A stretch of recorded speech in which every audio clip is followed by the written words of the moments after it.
This is my review on X-Men The Last Stand. Just need to cross it out.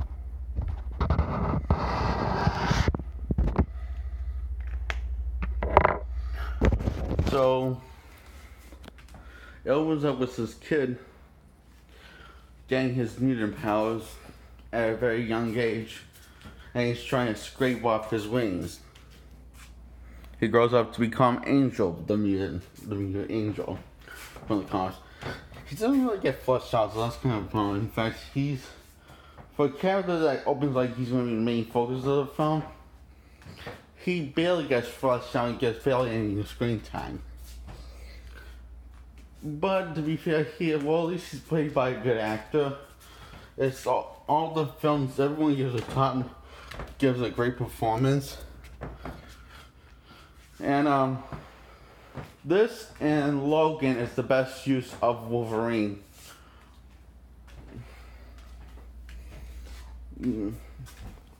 On screen.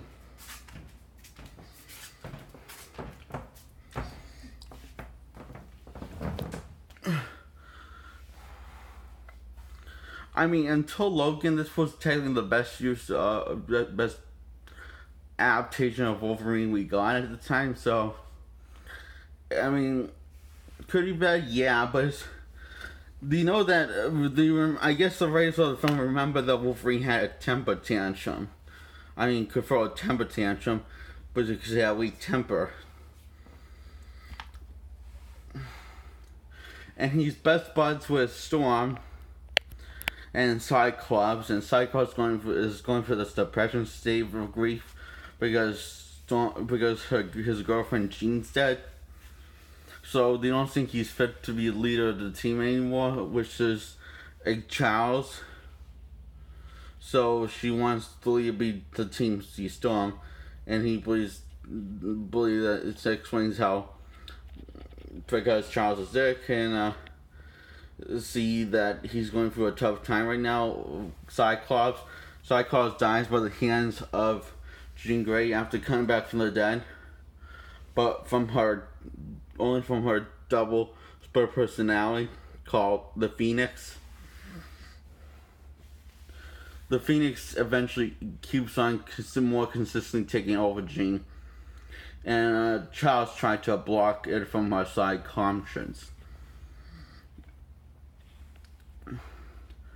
Wolverine calls him a monster because he kind of is, because he had to weaken her powers by blocking her part of her subconscious from her split personality.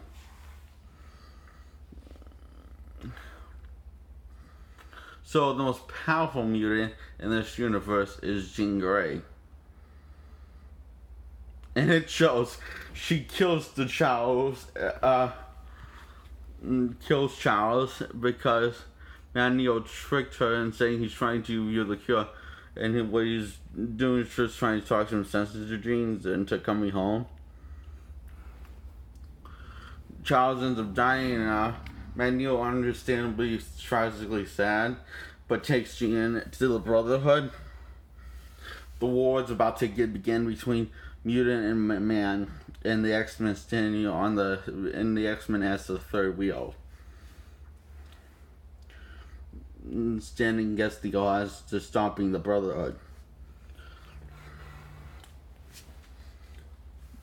Magneto breaks that mistake, but she gets the cure by saving Magneto's life, so they abandon her. And he calls her and has a boss call her, says she was so beautiful. What? She don't think she looks good like that. I mean, I think she looks good both ways. Shows you that Magneto's an idiot.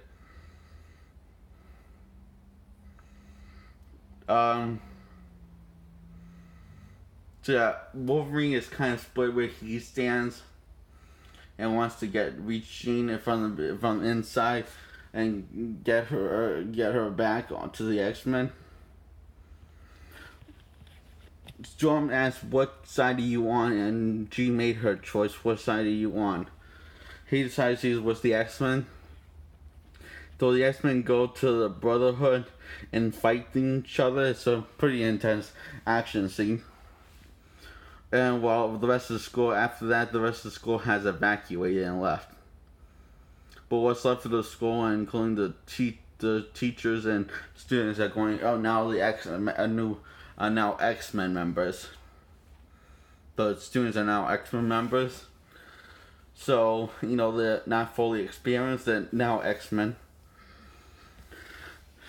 And this leads to really cool action scenes that hold up incredibly well.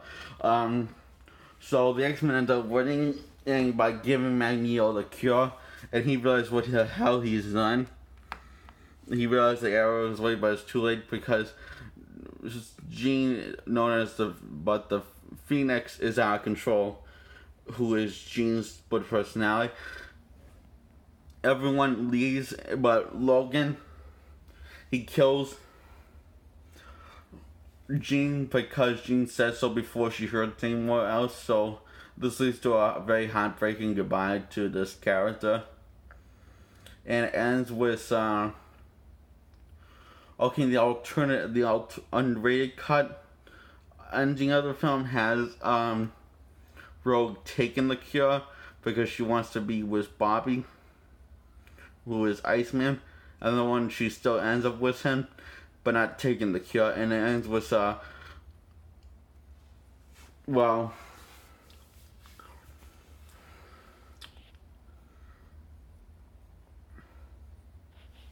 Magneto getting his powers back, and Charles surviving somehow. Now, explain in the special features that he had his twin brother and transferred his soul into his twin brother.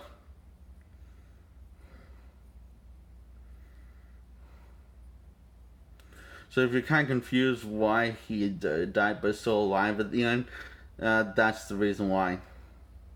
Now, I don't know if the unrated cut of the ending is in the film, so I'm just going to call this theatrical one. Now, if something changes that it's actually in the movie, which I'll have Dad look up, then I'll edit that into the title. This was the best X-Men movie out of the original trilogy, actually. The story is the best, the characters feel most three-dimensional, and the humor is actually funny.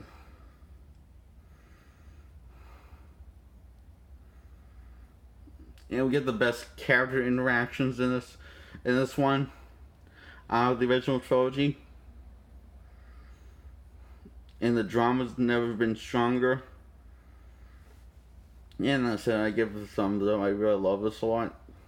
Hey, this one I actually love, unlike the first two. At least I think I do. I think the reason why I didn't really love this at the time is because it's still not the Wolverine. I still didn't got the Wolverine I wanted until Logan, so maybe I should take that back. I don't love this. I really like this a lot. So I get a thumbs up.